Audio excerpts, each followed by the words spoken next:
கடைசி எலெக்ஷன் அவர் எம்ஜிஆருக்கு நெல்லை, அதுதான் அவர் லாஸ்ட்டு இடைத்தேர்தல். அதில் என்ன ஆச்சுன்னா ஆர்எம்பி கொஞ்சம் ப்ரெஸ் பண்ணார். யார் தலைவர், அவருக்கு அது அவருடைய ஏரியா கிடையாது. கருப்சாம்பாண்டினும் கொஞ்சம் ப்ரெஸ் பண்ணார்.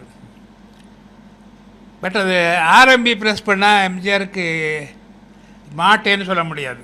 ஏன்னா அவங்களுடைய உறவு ரொம்ப பூர்வீகமானது, ஒரு 30 வருஷம் அரசியலுக்கு அப்பாற்பட்டது.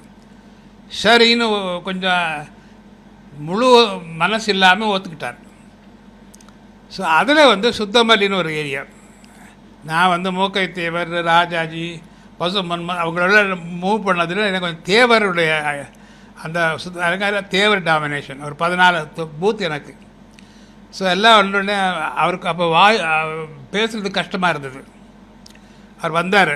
வந்த உடனே கெஸ்ட் ஹவுஸில் கேட்டார், இங்கே என்ன பிரச்சனைன்னு கேட்டார். எல்லோரும் நல்லா இருக்குது நல்லா இருக்குது நல்லா இருக்குது. இல்லை சார், ஒரு பிரச்சனை இருக்குது சார். நான் இங்கே வல்லத்தராய கோட்டாலேருந்து ஒரு ஆளை ஒன்று போட்டிருக்கீங்க. நீங்கள் நெல்லையில் ஏடிஎம்கேக்கு ஒரு ஆளும் கிடைக்கலையா அப்படின்னு இங்கே பேசுகிறாங்கன்னாரு. அவ்வளோதானே. சாயந்தரம் இதோட ஒரே வரை சாயந்தரம் 3 இடத்துல மீட்டிங். பேச ஜாஸ்தி வராது, ஒரு சென்டென்ஸ் 2 சென்டென்ஸ். இந்த இடைத்தேர்தல் எம்ஜிஆர் புரட்சித் தலைவர், இந்த இடைத்தேர்தல்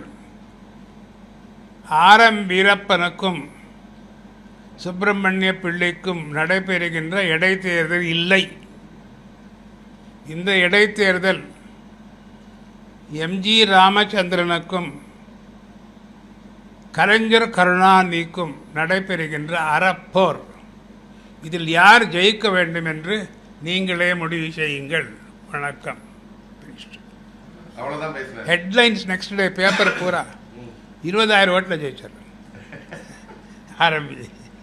அது அது அந்த மாதிரி இல்லை. இப்போ எப்படி ஒரு கடுமையான ஒரு கடும் சொல்லே இல்லை, திட்டு ஒன்றும் கிடையாது.